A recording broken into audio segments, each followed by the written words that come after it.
Welcome back. Up next, we're moving on to the final panel of the forum, Pathways to Net Zero. Before we begin, we are pleased to remind all our viewers that this panel has a live Q&A following the opening comments.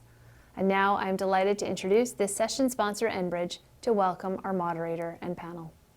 Good afternoon. I think we all accept that a lower emissions future is key to a resilient natural resource sector. At Enbridge, we see climate change as a challenge that requires serious solutions, and as a leading North American energy delivery company, we believe we can be part of those solutions. Across our business, we've committed to net zero GHG emissions by the year 2050, and reducing our emissions intensity 35% by 2030.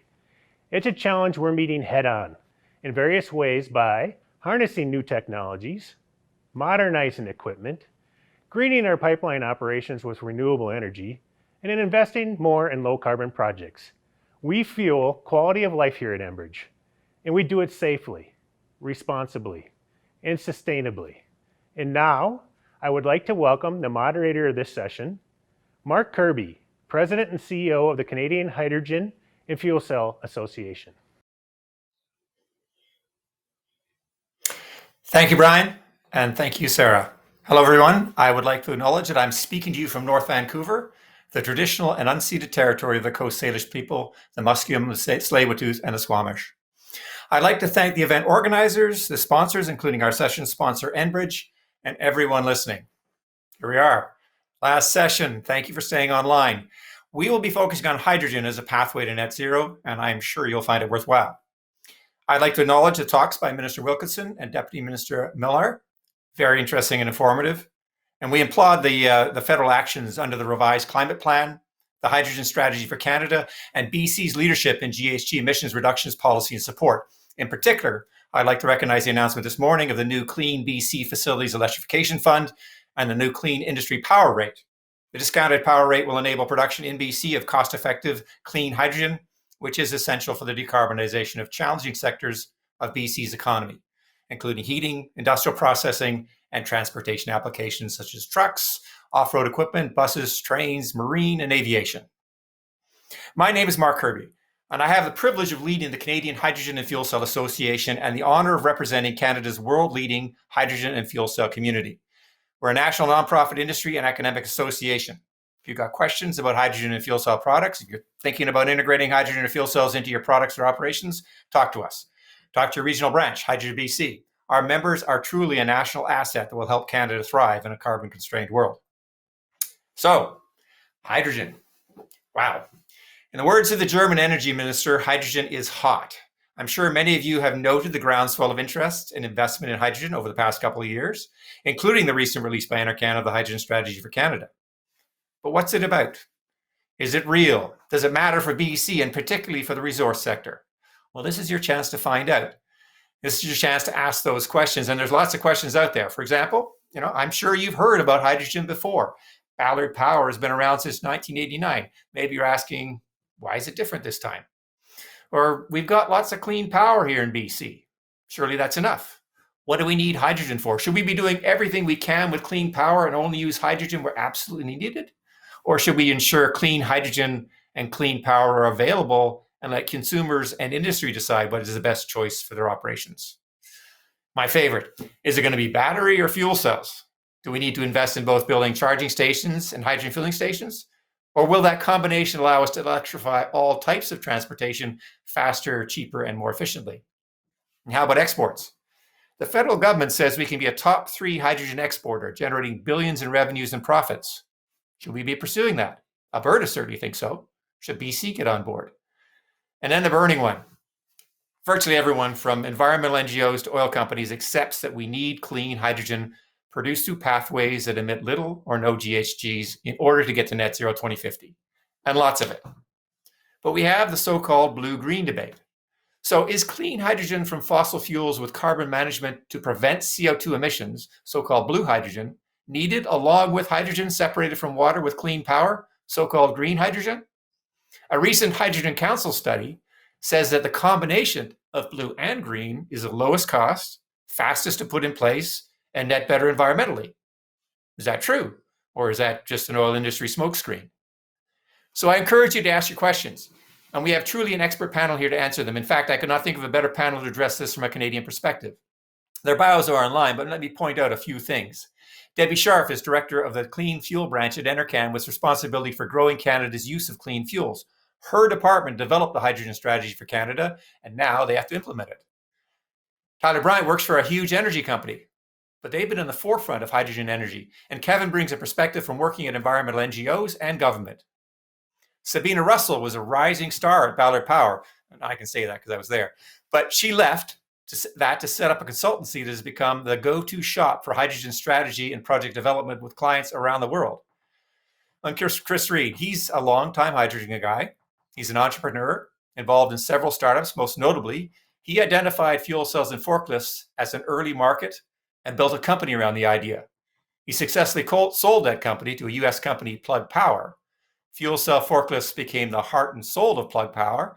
And now, latest count, they have sold 30,000 of them and have a market capitalization of over 30 billion. It's an example of the type of opportunity that awaits in hydrogen and fuel cells. So I encourage you to listen carefully and pose your questions. And I will now turn it over to Debbie to get things started.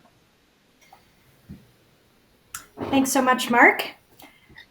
I really appreciate the opportunity for inviting me to be here today as part of this panel discussion.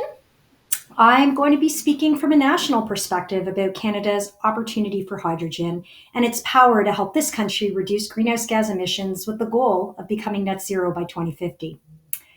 Most of you already know this, but it should be said. The world's energy systems are undergoing a radical transformation driven by the need to decarbonize. And this is a unique challenge and opportunity for Canada as an energy nation. So the question is, how can Canada best thrive in a low carbon future? And our approach has been one focused on emission reductions, but also on building competitive industries, with hydrogen and clean fuels being key elements of this transition. As we've heard, momentum on low carbon hydrogen is growing internationally. Many countries have we see hydrogen being a major component of their long-term energy and environmental strategies. In fact, 18 countries representing 75% of global GDP have recently released hydrogen strategies backed by significant investments. Many of them are going to need Canadian hydrogen. Of course, also mentioned, the Minister of Natural Resources, the Honourable Seamus O'Regan, launched the Hydrogen Strategy for Canada just this past December, bringing to an end 3 years of consultation with over 1,500 stakeholders, including Indigenous organizations, of course, the province of British Columbia, and every other province and territory across the country. It is a call to action, but it is also a strategy that requires collaborative efforts across the country. It lays out a series of recommendations and sequenced action for how Canada can seize the hydrogen opportunity. We talk about the export potential, a global market expected to reach almost 12 trillion by 2050. And the hydrogen strategy is supported by the government's Strengthen Climate Plan, including, as Minister Wilkinson mentioned, a $1.5 billion investment in low carbon fuels, which includes hydrogen, to support early action. Despite the fact that there's a well-established ecosystem of companies in British Columbia, the hydrogen market across Canada, some people would argue, is still pretty nascent. So the hydrogen strategy really takes a phased approach to market development, with the idea that in the short term, you need to lay the foundation for this growing market. And there's some strategies to do that. How do you grow supply and demand at the same time? Taking advantage of early actions. We'll hear a bit about blending in pipes, I'm sure from Fortis. How do you create hydrogen hubs where you can couple production, infrastructure, and demand to help improve investability in hydrogen projects? Codes and standards work to enable the system to work. And showcasing signature hydrogen projects to the world to show other countries that Canada can, in fact, produce hydrogen at scale. This will allow us to look into the medium term at a growing market that focuses on diversification, ensuring hydrogen is produced using methods with the lowest environmental impact, looking to our export markets to grow those, and increasing hydrogen deployment across a broader range of sectors. Ultimately, to look towards a 2030 and beyond broad hydrogen economy across Canada.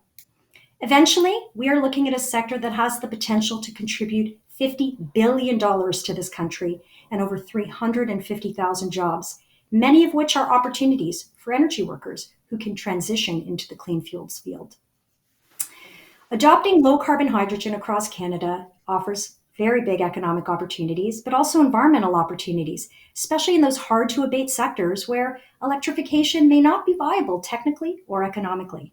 From oil and gas, refining, mining, steel, heavy duty transport, sectors that combined make up 60% and more of Canada's national GHG emissions. Electrification is important, but it will only get us part of the way to our climate goals. Today, low carbon fuels as a basket makes up less than 5% of Canada's total energy supply. That's going to have to be potentially as high as 60% by 2050. And within that, hydrogen alone can make up the 30% of Canada's hydrogen demand by 2050. So we see hydrogen as a true pan-Canadian opportunity where we could take advantage of low carbon production pathways focused on carbon intensity across the country. Low emitting grids in provinces like British Columbia, but also in Manitoba, Yukon, Quebec, leveraging abundant natural gas and petroleum reserves in BC, Alberta, and Saskatchewan to make low carbon hydrogen. BC's proximity to East Asia, meaning it could be a potential export hub for Canadian hydrogen. That's why we want to facilitate the development of hydrogen through regional blueprints. And these can be in the form of provincial hydrogen strategies like BC is developing to build on regional strengths. Canada needs to thrive as an energy nation in the shift to a low carbon future. Hydrogen is an area where we have a comparative advantage. The potential is big, the challenge is big, but we know we can do it. We've done it in traditional energy industries, we're doing it in electricity, and we can do it here too. So with that, I look forward to hearing from the other speakers and continuing to speak about this fantastic opportunity for our country. Thank you, Debbie. It's very good to hear about some of the actions that are underway at NRCan and in promoting clean hydrogen. And we look forward to supporting that work and to seeing how we can drive forward the commercialization. I'll now turn it over to Sabina Russell to talk. Great, thanks, Mark. So I've been asked today to talk about the role that hydrogen can play, specifically in BC, to help reach net zero. And as an engineer, I often show facts and figures, but I'm not going to do that today. Instead, I'm hoping you'll join me in a thought experiment. Let's imagine ourselves in the year 2050, and we've done it. We've actually managed to go from today's 68 megatons of annual GHG emissions here in the province to net zero in just 3 decades.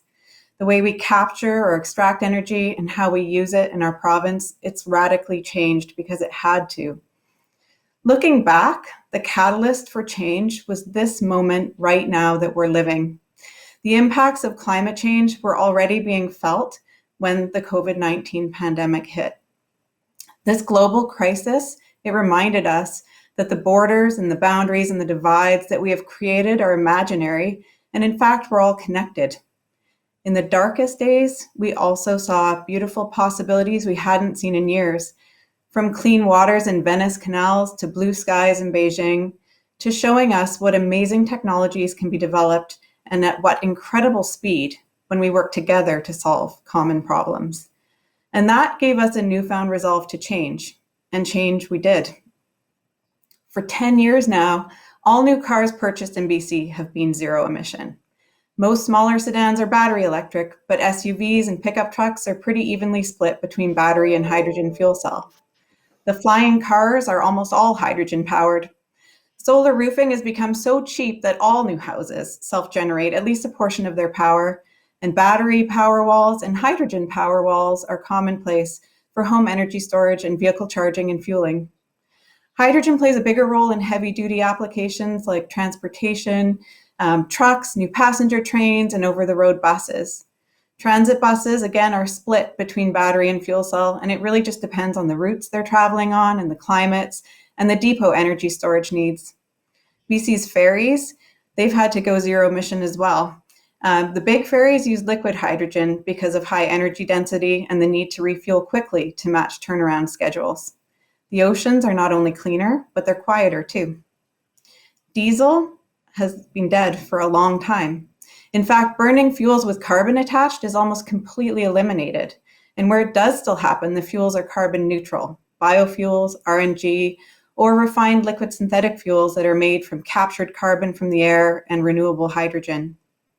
I wasn't joking about the flying cars, and the skies have opened up all kinds of new mobility options. Drones, yes, they're everywhere, and other kinds of flying taxi-like vehicles that have reduced congestion on the roads. Even large aircraft figured out how to make the shift to hydrogen turbines and jet fuels that are derived from liquid synthetic fuels. The first all-hydrogen community was built in BC in the mid-2020s. It started as a smaller hydrogen hub and grew to a fully converted community where pipelines distribute hydrogen for heating, for cooking, and of course for transportation fuel. Before this, there was blending with natural gas to help us decarbonize heating. Now, a whole new hydrogen pipeline network has been built across all of Canada, and many sections of the old natural gas network have been converted. Old traditional industry like pulp mills have diversified to produce fuels, including biocrude and hydrogen. Remote mine sites have on-site renewable generation paired with hydrogen for running heavy equipment. New industries have formed like renewable ammonia and fertilizer production, and the hydrogen export market is an economic engine for the province. BC's clean energy sector is thriving.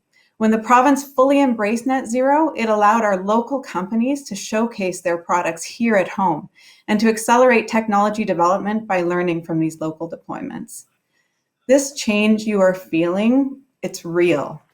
Clean BC will set the targets and backstop those with policies, incentives, and regulations. Company boards of directors that are asking for net zero plans will demand that those plans are realized. And individual leaders like you will spark changes in your own communities and workplaces, and you're going to bring new ideas to the table that you can't even imagine today.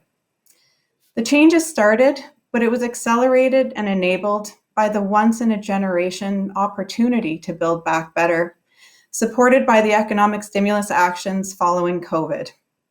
We had one big chance, and we made the most of it. Thanks. Thanks, Sabina.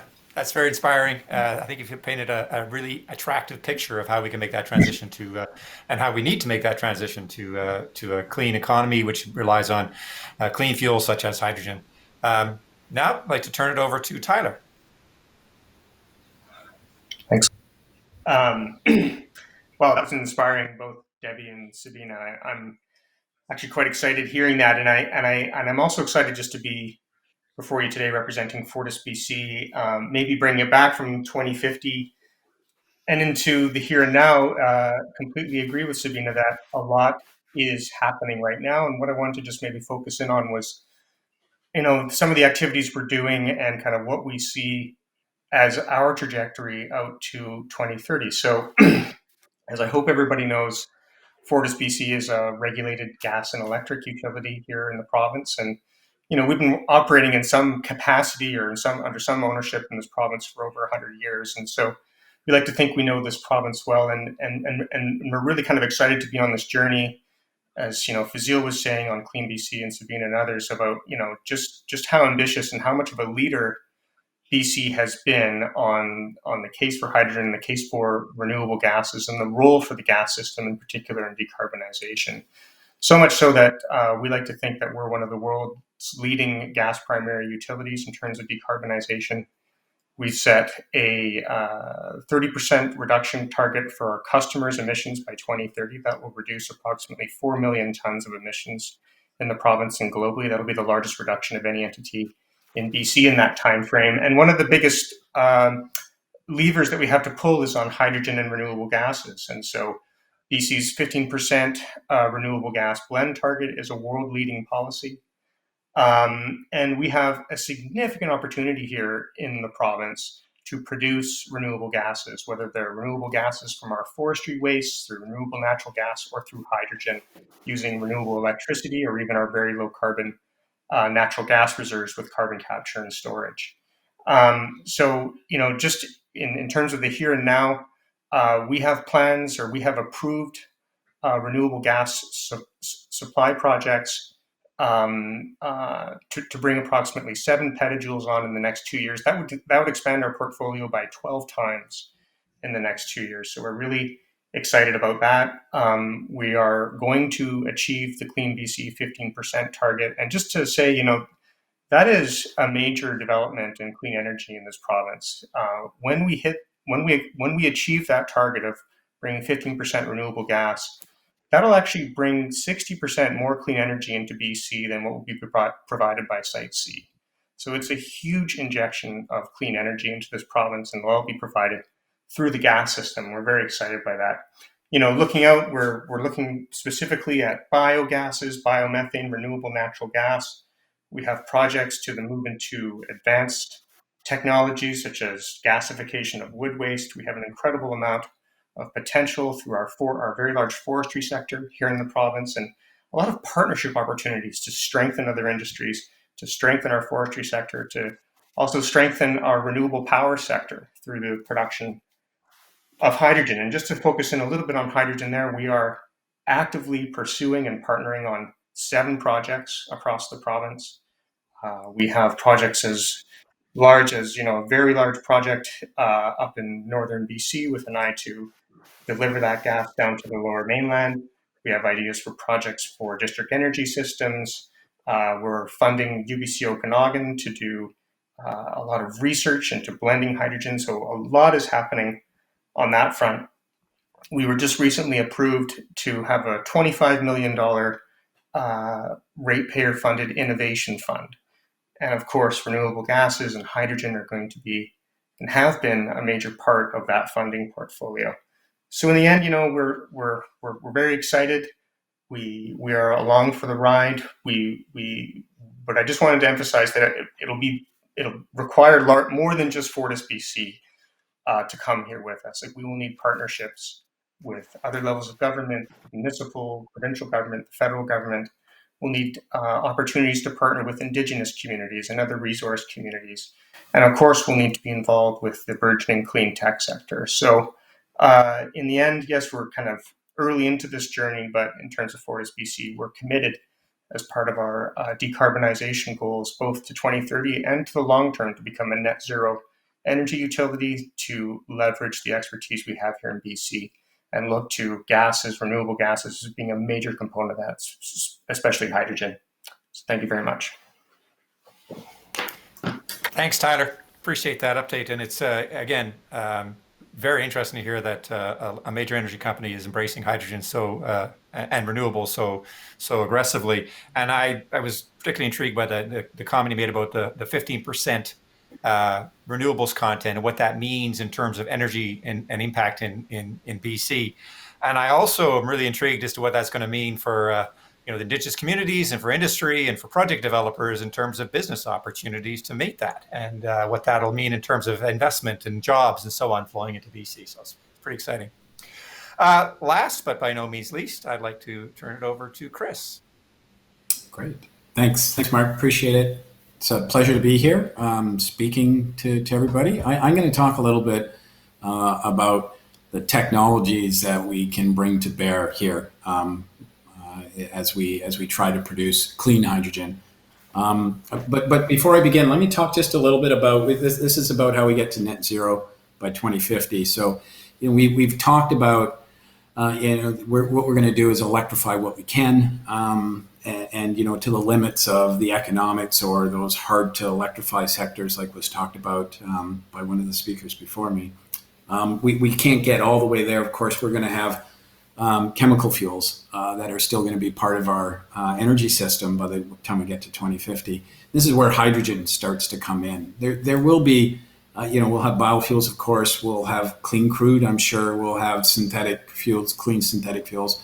But this is where hydrogen really starts to take a big part of the energy system, and where it starts to come into its own. So hydrogen will be a big part of that chemical fuel, clean hydrogen. And British Columbia is very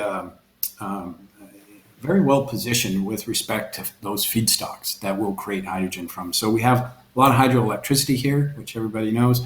We also have a lot of natural gas. And if you're looking at a really good hydrogen carrier, CH4 is certainly one of them. Just by its chemical name, you can see that it is a good hydrogen carrier. Most people know that. So, what are those technologies that British Columbia can use to create a good portion of this chemical fuel in terms of clean hydrogen? Everybody knows about electrolysis. So that's a technology that we'll use here for sure. There are other forms of electrolysis. There's photoelectrolysis, photobioelectrolysis. There are different ways, technologies that are being worked on, to create different ways to be able to break that water molecule apart. As far as the CH4 goes, most people are familiar with SMR. So steam methane reforming is the de facto way in which we produce hydrogen in the world today. The vast majority is produced via steam methane reforming. The challenge, of course, is that as it produces hydrogen, it also produces CO2, which we then need to take and we need to sequester. There's partial oxidation and there's autothermal reforming. There's other ways to, they're similar to SMR, and some of them are actually better in terms of their ability to be able to separate and concentrate and sequester the CO2. So all of these are existing and are being exploited around the world today, and in BC for sure we can do it here as well. There's other technologies that perhaps people aren't aware of when it comes to the natural gas and to fossil fuels. By the way, when I talk about the hydrocarbon industry, I think one of the things that the world is doing and waking up to is really thinking it more as a hydrogen and carbon industry. Another way to do this is via pyrolysis. Pyrolysis has been around for a long time, for 100 years. And in that particular technology, what happens is the CH4 is broken down into hydrogen and solid carbon. So we're not creating any CO2. We're actually creating something which might even be a commodity and be able to be put into other industry. So, those technologies all together, you'll notice that one thing I haven't talked about is the color of any of them. And the reason that I'm not talking about the color of any of them is that the challenge here is what is the CI reduction? So what is the carbon intensity reduction that we're going to get with these fuels, and what are the costs? So if you needed to compare these across and you're looking at some metric like dollars per ton averted, that would be a way to look at all of this together. And I think where BC really has an advantage is we have a couple of these main feedstocks and the technology. We're developing the technologies to be able to exploit them both. So it's not just our hydroelectricity, but it's our natural gas reserves in the Peace region that we'll be able to use and convert to clean hydrogen as well. And it's going to take the combination of all of these together for us to be able to move what is going to amount to petajoules of energy through the system at a cost that's going to be pulled by customers. The challenge that we always have is every time we get into these hype cycles, which is where we are with hydrogen right now, most people forget that it's customer value and it's economics, and of course it's carbon intensity reduction. But all of that needs to be factored in, and we're very well placed here in BC, and we have and the evolution of our very innovative companies in this province are building the technologies that can make this happen. Mark, I'll turn it back to you. Thanks, Chris. And appreciate the overview of how we can make hydrogen and the different ways of doing that, and sort of the way you can control the carbon emissions from fossil fuels. And I'll be interested to hear the comments of the group on, do we need both sources of hydrogen? Should BC strictly rely on green hydrogen, or can we also? What would be the need for us also? We're looking at fossil fuel based hydrogen as we move forward. And I think I'll maybe start in this one with Sabina, since you painted the picture for what's coming down the pipeline. What are your thoughts on that area? Thanks, Mark. Yeah, at Zen, so we worked with Debbie's team on the federal strategy, as well as looking at a hydrogen technical study back in 2019.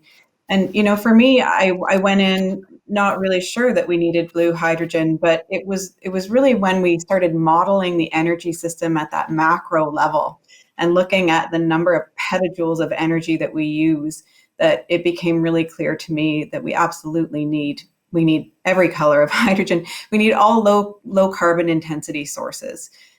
We have an urgent need to decarbonize, and when you look Canada wide, we could be needing somewhere around 3,000 petajoules a year of energy delivered by hydrogen in the year 2050. That's an enormous amount. And it will be a blend of different pathways, and it's going to be really regionally dependent. We want all parts of Canada to be able to participate in the value chain and be able to make hydrogen. And some have great hydroelectric resources, some have great natural gas resources, and I think we need them all. And Debbie, from the point of view of the federal government, what's your view on the mix between blue and green? Yeah. So I think that Sabina and I are probably in violent agreement on that particular perspective. The way I would describe it is we have to be focused on the outcome we're trying to achieve, which is available, cost-effective, and clean hydrogen. And any production pathway that can deliver that, I think, is what we have to go after. Absolutely correct. There's different opportunities across the country. We need to take advantage of our regional strength. But even beyond what Sabina mentioned in terms of the amount of hydrogen that's going to be required in Canada, if we look around the world to countries like Japan, Germany, other Asian countries, other European countries, and the quantity of hydrogen that they too are going to demand, and many of them are not in a position to be able to produce all of that hydrogen within their borders and are looking to who else can provide it to them. That even ups the game on the total quantity of hydrogen that we need made and that Canada could provide for domestic use as well as international use. So the magnitude's even larger, and the only way to get there is to look at all production pathways, but we can't lose sight of the outcome that we're driving towards, which is available, cost-effective, and clean. And clean is going to have to come down over time. Low carbon is going to have to become zero carbon, and that's okay because we are in a transition to 2050, and we need to focus on getting better over time. We want it to be the cleanest it can be, and we're going to continue to ratchet that down until it's zero carbon. Thank you. Questions from the panel now, or from the audience, pardon me. One of the first questions at the top of the list here is, given BC's ambitious climate reduction targets and the government's desire to sustainably grow the economy, what role will GHG offsets play in BC meeting its targets? And who would like to take this one? Who would have some knowledge on the offsets question? Tyler, do you want to take that? Can you hear me? Yeah? Yes, we can. Okay, great. I don't know if I can offer some thoughts. Before I joined Fortis, I was doing a lot of kind of low carbon modeling and stuff like that myself, and looking a lot at these long-term net zero pathways. And just to say that, net zero without offsets is going to be extremely challenging, and out over the long term, we will eventually reduce our consumption or eliminate our consumption of fossil fuels. But fossil fuels are a very great energy source. They're very cheap and they're very energy dense, and kind of getting rid of that last bit of fossil fuel demand, no matter how aggressive you are, is going to be challenging. So just in terms of offsets, they're probably out over the next 3 decades, a requisite part of our plan and our strategy to get to net zero. And also, not least of which, is looking at other emission negative technologies, or direct air capture and that kind of thing. Like, we're basically going to need everything. Getting to an 80% reduction is going to be a massive amount of effort, and then getting that additional 20% reduction is just going to be truly game changing. So at this point, I wouldn't want to foreclose any opportunities that could get us to that net zero goal, including offsets. Anybody else like to add some to that, Chris? I definitely would. I can't agree more. There is no net zero scenario that doesn't include, let's even go past offsets and right into negative emissions. It doesn't matter what you're doing. In the case of producing hydrogen, or if you want to talk about electrolysis methods and hydroelectric methods, things like that, they all have residual CI. They're carbon intensity. There's just, we're going to have negative emissions. We're going to have offsets, and they're going to be a part of the landscape for a long time to come. And in fact, if I were looking at it and I were saying, hey, where would be the places, because I'm a technology guy and I'm a technology development guy, where would I put my effort and my investment dollars? I'd be looking at things like this continued electrification. I'd be looking at hydrogen production for low cost, low CI, and I'd be looking for negative emissions, because all those 3 ingredients are going to be essential for us to get anywhere near reaching the targets that we put in front of ourselves for 2050. Okay. Another question we've got here is hydrogen promises to be huge for our future. How do we address the problem that it takes more electricity to create hydrogen than the energy you get back? Wouldn't it be better to simply use the electricity instead? And I'll turn this over to some of the people that work on policy. So maybe I'll start with Sabina on this one. I'm actually really glad that question got asked because people ask me it all the time. And here's the thing. If you have electricity and you have a demand for it right there, right now, and you can directly electrify, you should.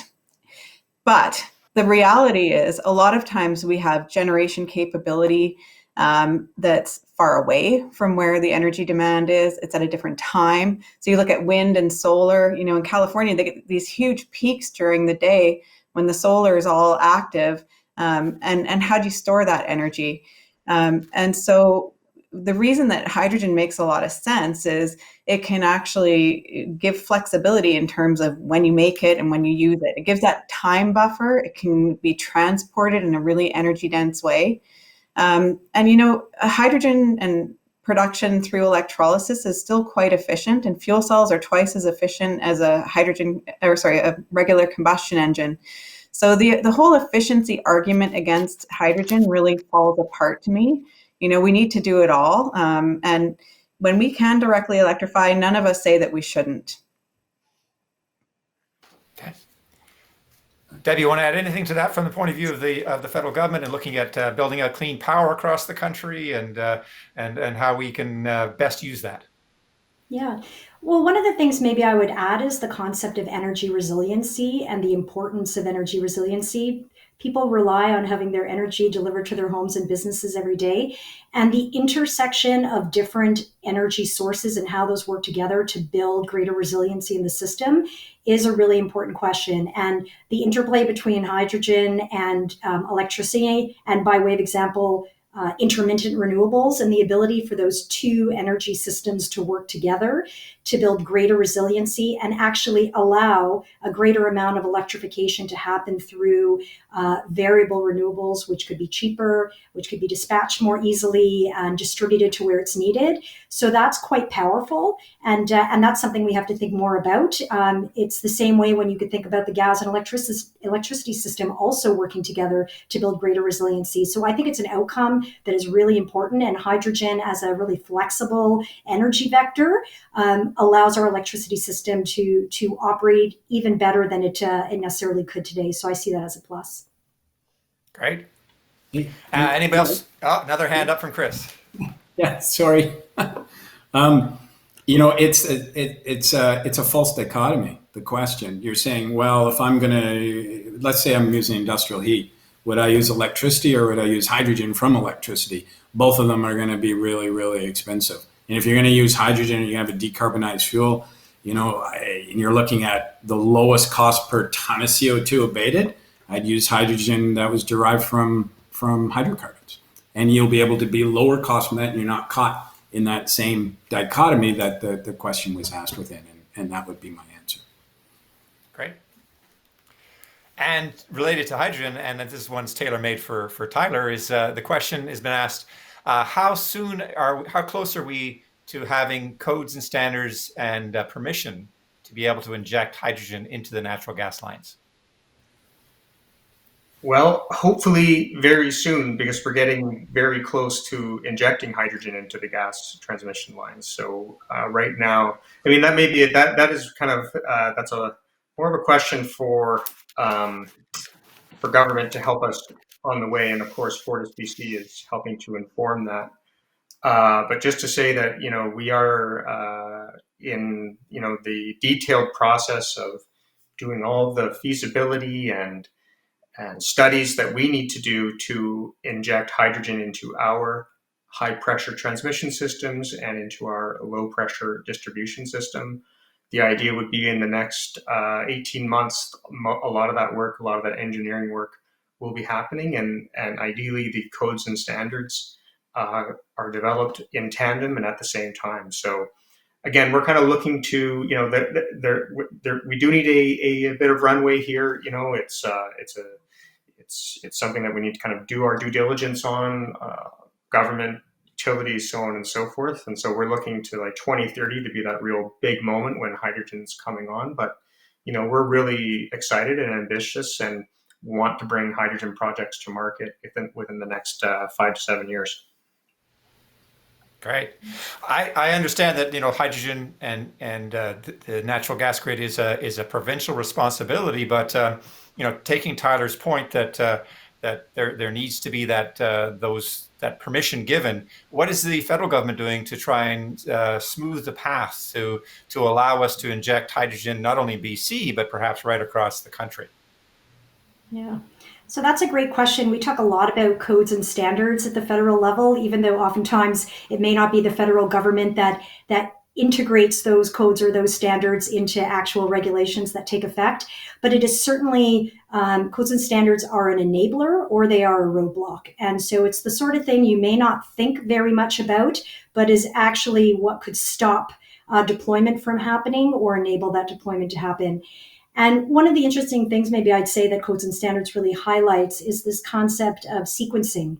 And when you're thinking about building a market up from a fairly nascent place to 10, 15, 20, 100 times its size, I don't know the exact number, but quite a bit larger, the sequencing in which you do things is critically important. So as Tyler said, you need to have your codes and standards in place in time for when that production is online and available, that it can actually get into the pipe.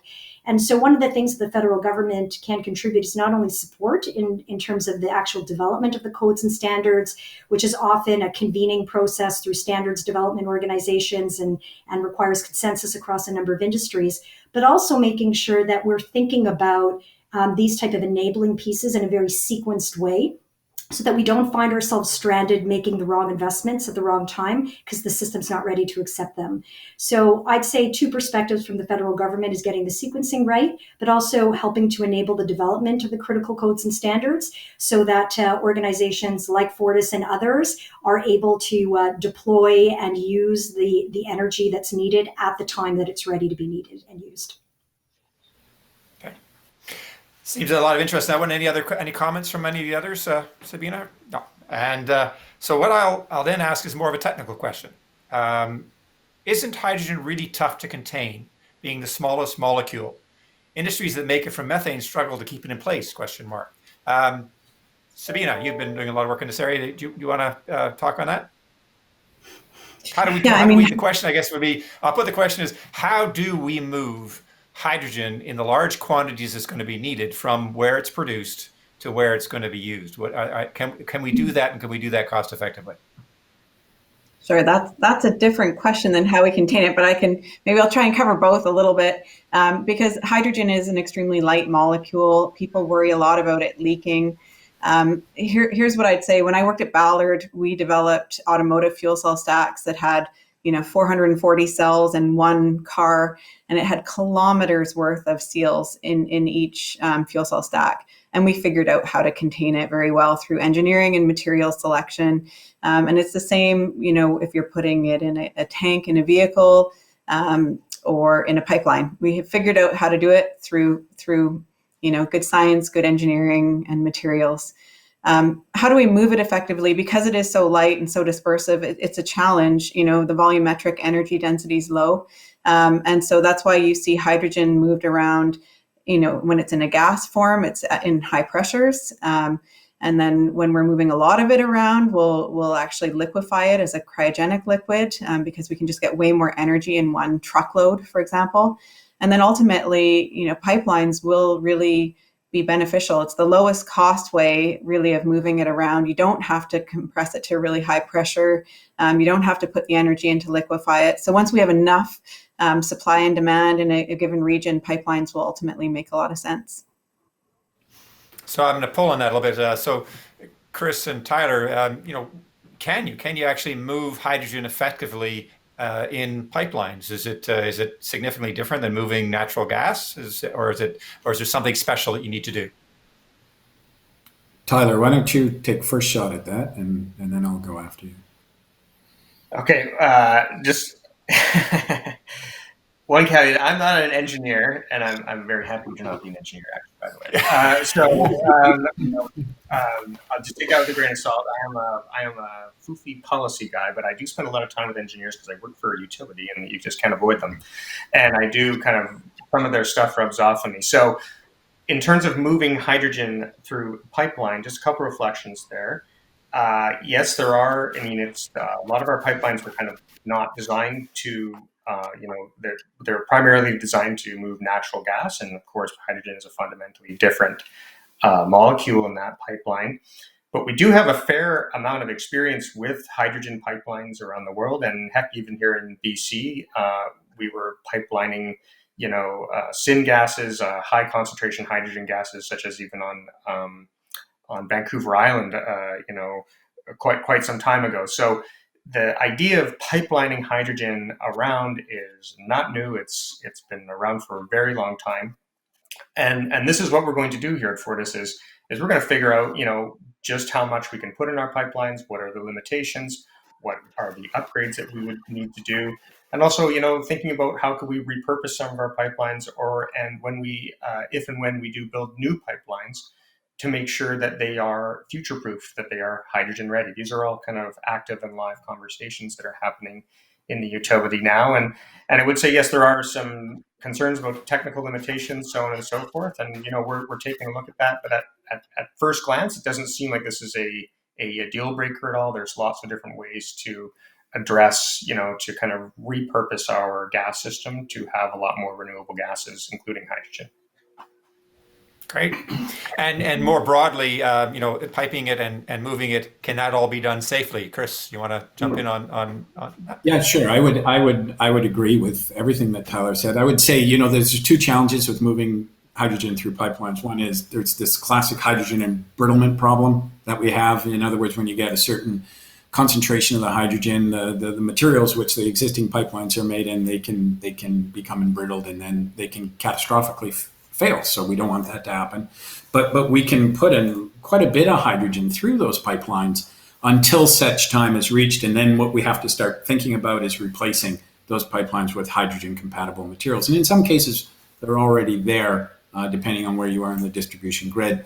The other challenge is that hydrogen's volumetric density is a lot less than natural gas. So, as you put more and more hydrogen, you're actually moving less energy. So we have to be able to accommodate more, being able to move more hydrogen through the pipelines to get the same energy as we go forward because of this volumetric density issue that we come up against.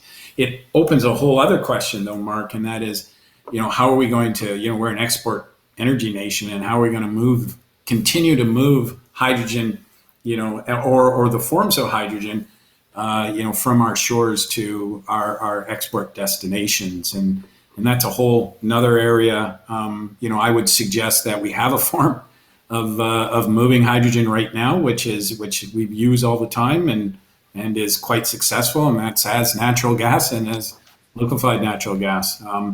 You can deal with the hydrogen and extract the hydrogen, when it arrives. But people are looking at all kinds of different ways of doing that, including ammonia and methanol and liquid hydrogen. But it's a whole another area that will take some innovation to overcome. Good. So I'm just going to move it on to another one. Now, the next question that comes up on the list is sort of related to this. I'm curious to know what some of the safety measures are related to hydrogen, and whether that's been adequately addressed through the codes and standards and for fueling stations and for vehicles. Sabina, you want to talk to that? Sure. Yeah, I'm happy to do that. We actually we've been working with a transit agency down in California for the last 4 years. I've been living and breathing the really practical safety considerations of installing hydrogen. So, there's a whole bunch of different areas that you have to just take into account when you're using hydrogen as a fuel. First of all, transit agencies that have run liquid fuels in the past and moved to gaseous fuels, they have to be able to detect leaks of the gaseous fuels, and you have to have special sensors to do that. When hydrogen burns, it's actually an invisible flame. So we have special, we call them fire eyes, but it's special detectors to be able to see the flame and alert people of it. There's a whole bunch of codes and standards that have been developed for, safely siting hydrogen installations. So there's a standard in the US called NFPA2, and it says exactly, how much leak you can have close to things like air intake vents and how far back you have to be from fence lines and parked vehicles. So, the good thing is that I started working at Ballard in 1997, and all the car companies at that time were saying, we have to understand this new fuel, hydrogen, and what it means. And we did crazy things like shot bullets at tanks, because that can happen in the US on a highway. And we figured out all those safety things in vehicles and in the fueling stations to make sure that we can detect issues and prevent them. And are you're confident that more vehicles can be built, and that hydrogen fuel cells can be incorporated into mining trucks, forestry vehicles, et cetera? Absolutely. I drive a fuel cell car, and it's the second generation that I personally have owned. And people often think, oh, you can't park it in an underground parking garage. That is not true. You absolutely can. I fuel it at the fueling station all the time at 10,000 PSI, and I stand there and I'm not scared to do it. So people like me are using them every day as our cars at 10,000 PSI. And I'm sure mining equipment and sophisticated operators will find it very similar to CNG vehicles, which a lot of industry are using as well. Yeah, great. And Mark, I would add to that, I also drive a hydrogen fuel cell car. So there's more than just Sabina. and that there are 4 or 5 refueling stations in BC right now. I would add that. And I would also add that there are well over 30,000 fuel cells deployed in the material handling industry, which do millions and millions of refuelings every year, and are operated and refueled by the operators, the forklift drivers themselves. So, this is there's a track record of using hydrogen, and I would say it's more of a PR issue than anything else. The safety is really quite well in hand. It's just it's a PR issue because people, as soon as you talk to hydrogen to people, they go, oh, well, the Hindenburg blew up, and you have to go through that process with them. But it's been managed. I would say it's a safe fuel, and inherently safe fuel, I would add. Yeah, I would agree. I've got a fueling station just down the road for me, and people pull up beside it and fill their cars with gasoline. They fill up with hydrogen, and doesn't seem really cause much of a problem. And I think one of the things we can be very proud of is that in BC we ran 20 odd buses in Whistler successfully through winter, summer, and fall. People weren't even aware they were hydrogen buses. They got on, they got off them, they ran reliably, and one of the great successes that BC had that we don't really recognize is that world-leading pioneering we did to get those fuel cell buses running in Whistler. So I'd like to now move to a little bit to practical deployments. You mentioned, Chris, that there's 30,000 fuel cell vehicles on the road in the material handling area. You both mentioned you drive fuel cell cars. What do we need to do, and what is happening to start getting things on the road? And I'm going to turn this to Debbie, because you're responsible for getting the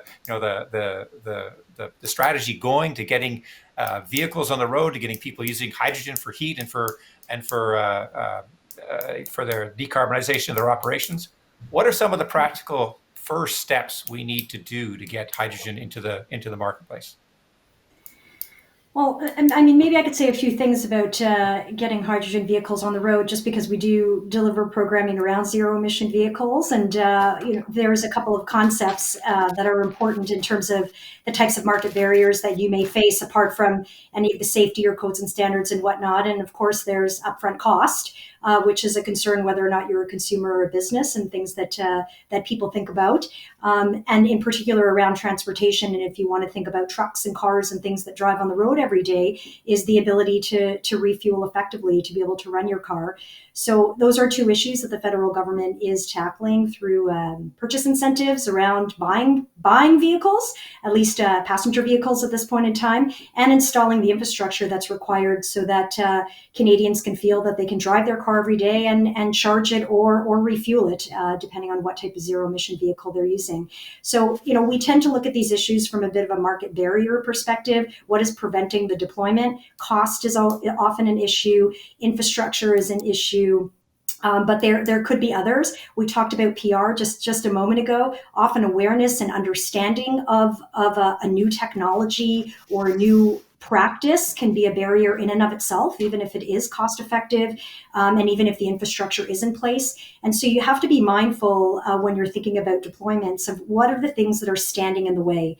Is it the fact that the right regulation is not there? Is it the fact that it's too costly? Is it the fact that the infrastructure is not there? And then you have to start to tackle those barriers to enable those deployments to happen. And that's one of the reasons why I talked about sequencing before, because it's not only knowing what barriers to overcome, but in what order it makes sense to do so. But from a very practical perspective, at this point in time, government's looking at passenger vehicles. There's a heavy emphasis on that because we have a zero emission sales target of 100% by 2040 that we're trying to work towards. But certainly in the Strength and Climate Plan, there was a signal around looking at the medium and heavy duty vehicle space and how we could advance zero emission vehicles in that segment as well. Great, thank you. And I'd like to ask Sabina a bit about that too. You've been thinking about the future. What are some of the practical needs to get things happening in Canada and in BC in particular, and maybe even in the resource industry in particular?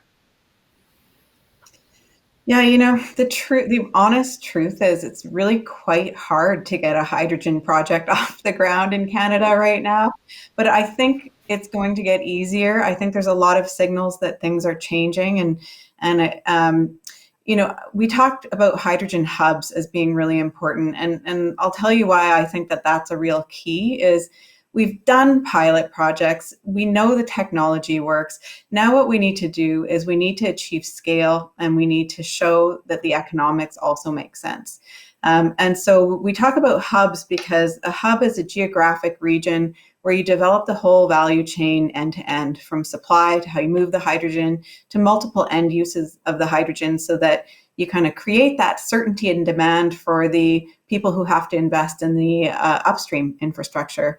So I think that that's going to be how we really get this off the ground in a more meaningful scale in Canada, are these hubs, these regional hubs. And the biggest thing we need are champions. It's a lot of hard work. We got to put a lot of sources of funding together often to, from federal to provincial, some municipal. We need industry to come to the table. So you need those champions that are willing to put that hard work in up front and get these projects developed. And have you seen is there international examples where that approach using hubs is working? Yeah, in Europe, they call them hydrogen valleys, but it's the same kind of idea. And often there's an innovation cluster there. And isn't it great we have that here in BC as well? But I think that there is this recognition that we do need these concentrated regions and we need scale.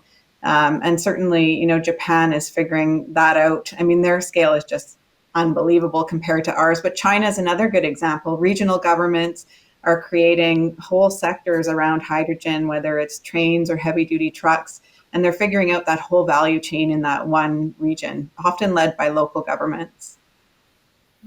And Tyler, for your particular heating application, what do you see? Does that tie in with what you're looking for? Yes, we're looking at a bunch of different concepts. There's the idea of islanding, what we call parts of our system. So the gas system runs all over, most urban, I believe it's 127 communities here in the province. And there's certain parts of the line that are, basically at the end of the line. So you can,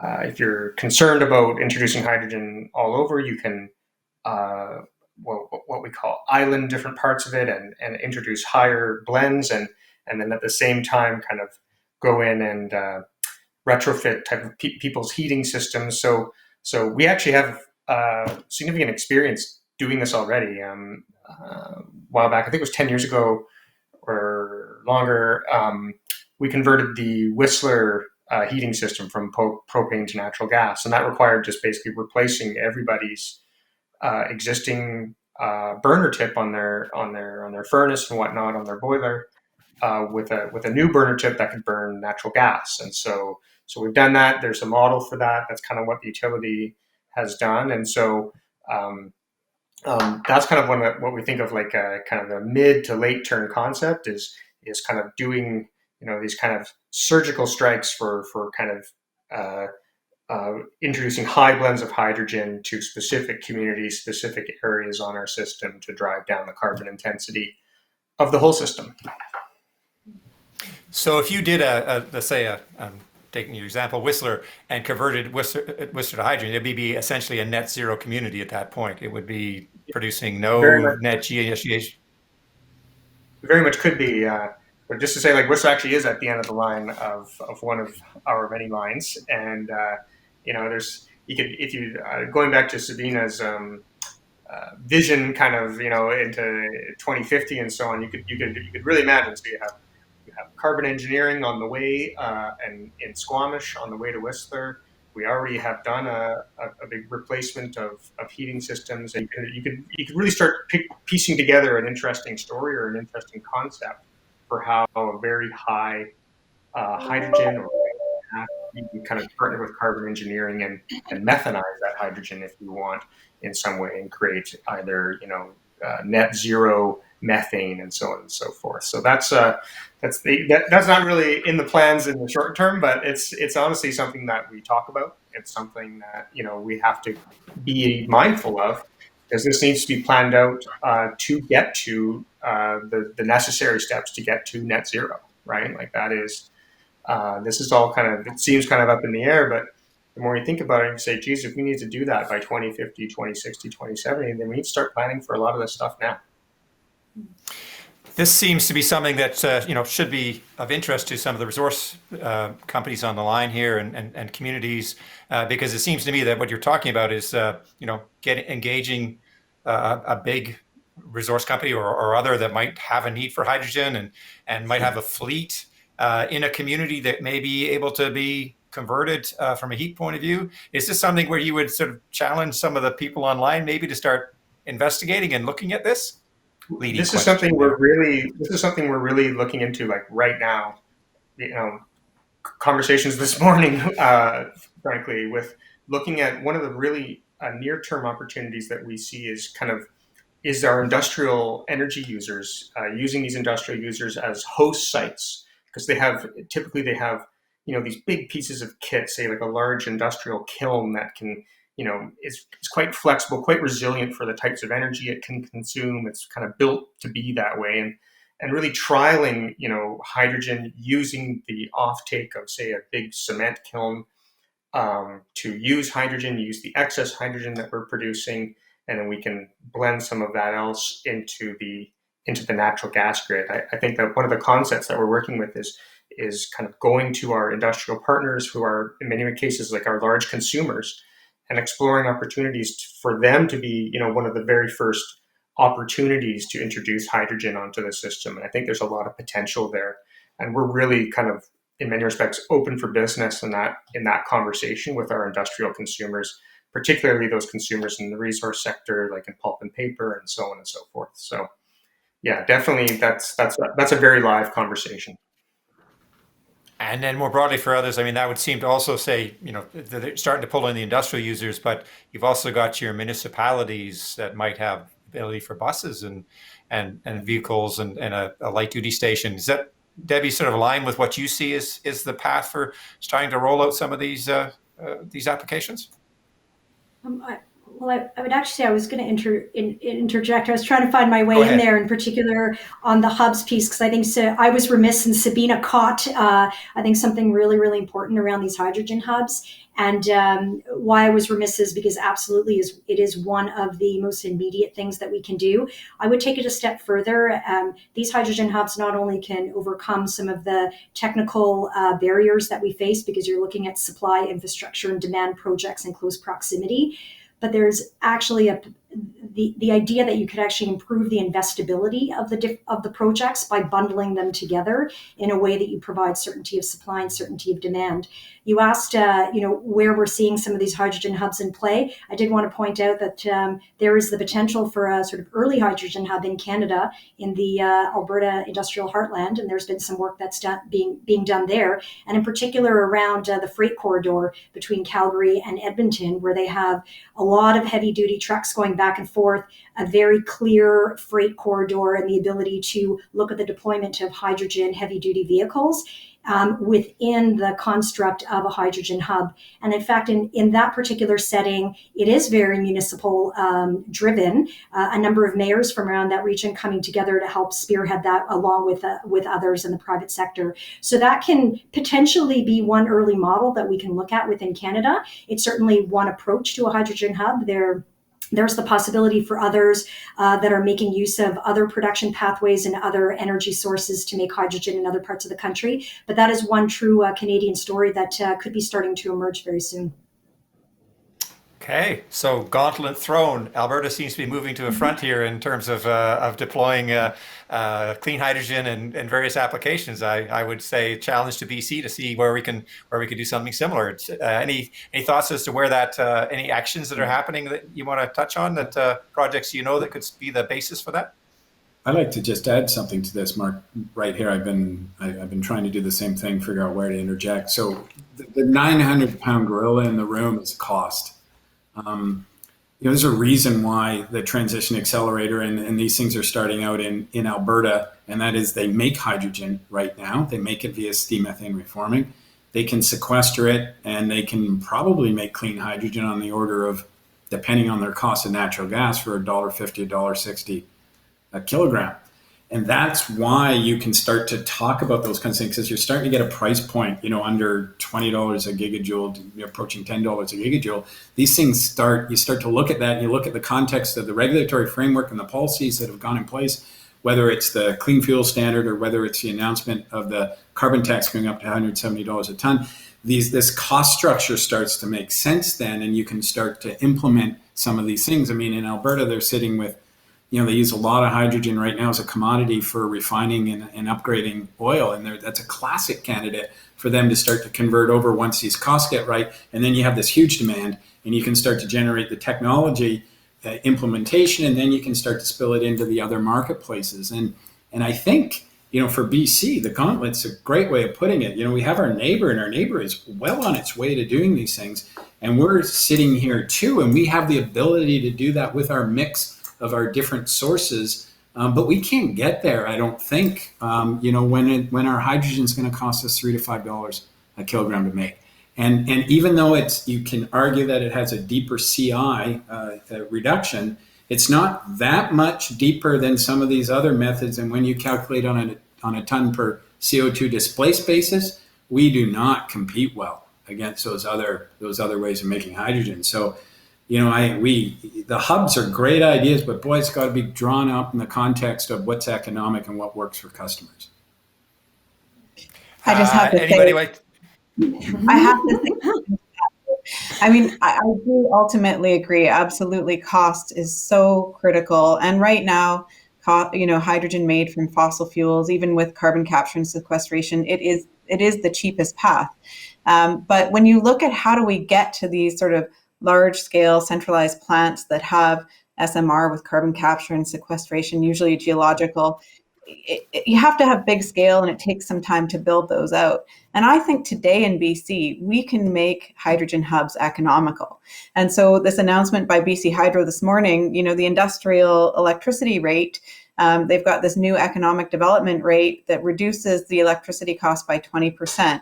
So electrolysis to produce hydrogen, green hydrogen from our clean hydroelectricity becomes cheaper when you do that. And it really helps the story. And because BC has the LCFR in place, it actually really can help the economics of these hubs getting going. And we've seen that LCFR mechanism really create these fueling stations we're using to fill our cars. And there's a great ports project that's coming along where LCFR credit revenue is helping to buy some of the vehicles in the heavy duty side of things. So we can actually do it today. I agree we need to be bringing costs down, but I think that the pieces economically can fit today because diesel and gasoline are expensive, and when you combust them, the efficiency is low. So hydrogen can be very cost competitive. Agree that on these some of these certain transportation sectors that's true. I would just remind everybody again that those will, and we should totally do that. But eventually, in order to have a great impact, we're going to have to be moving. I think we said it earlier, petajoules of energy, and it's going to need to go into these big. We're going to have to drive a truck right through the middle of our industries, right, to be able to really, for it to be impactful. And please, Sabina, I wasn't suggesting that we shouldn't do those things. We should absolutely do those things. We just have to. I'm thinking about how we grow this and make it so it's very impactful going forward. Okay, we're coming down to the end here. I'm going to ask at this point. We've had some Sabina and Chris give sort of summary statements, but I'm going to ask Debbie if you wouldn't mind giving a quick summary of some of your thoughts on this topic. Yeah, sure. 5 points that I sort of came to. I usually do 3, so I'm going to make them really fast. So the first one, sort of scale of the challenge to get to net zero. Clean fuels or low carbon fuels, 5% of Canada's energy supply today needs to get up to 60%. We got to go all in on all fuels, and hydrogen is an essential piece of that puzzle. We are special and we are different because we're an energy nation. We have comparative advantages as an energy nation. We also have our challenges as an energy nation, but we do need to focus on how to take advantage of those comparative challenges that we do have. Our solutions need to focus on the environment, the economy, and people. And hydrogen offers it all. I won't quote all the stats again, but between the revenues that can be generated, the jobs that can be generated, and the GHG abatement potential of hydrogen, it really can deliver on all 3 of those outcomes in the long run. And finally, it's a 30-year journey. It's not a sprint, it's a marathon, like all things net zero. And so what we're doing today are the early actions. The market is going to evolve. The interventions are going to evolve with it. The cost structures, the availability will evolve. But it is a marathon, and we're going to have to look at how those instruments enable the markets over time and adapt as the market adapts. Great. Thank you very much, Debbie. Tyler, final comments. I don't know. Some of you might have heard. I'll leave with one, pithy anecdote. 25 years ago, right now there's about 600 to 800 megawatts of electrolyzer capacity installed around the world. This is hydrogen electrolyzer capacity. 25 years ago, there's about 600 to 800 megawatts of solar PV capacity installed around the world. And now there's gigawatts and gigawatts that are being installed every year of solar PV capacity. Not to say that they're an exact comparison, but just to say we're just about to give this the college try on hydrogen, just as we were just about to do it for solar PV 20 years ago, and look at what's happened. So I'm actually very optimistic. I think that there's a lot moving in the right direction. People say, hydrogen's been hyped before and da-da-da-da. Yeah, that's true.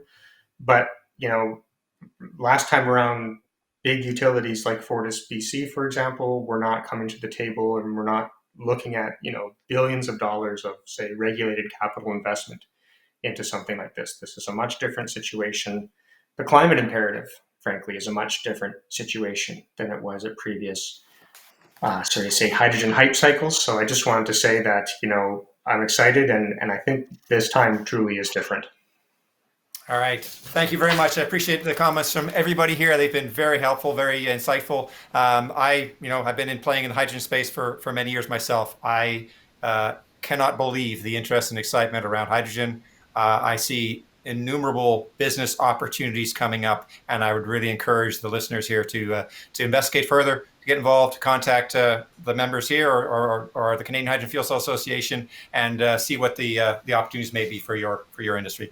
Thank you so much, and thank you for sticking around for us, and enjoy the rest of your day. Thank you very much. Thanks, everybody. Bye. Thanks. Thank you, everyone. We sincerely appreciate your participation in this 18th annual BC Natural Resources Forum. We invite you to continue the conversation with participating speakers in the final post-panel breakout room of this year's forum by selecting the link in the agenda.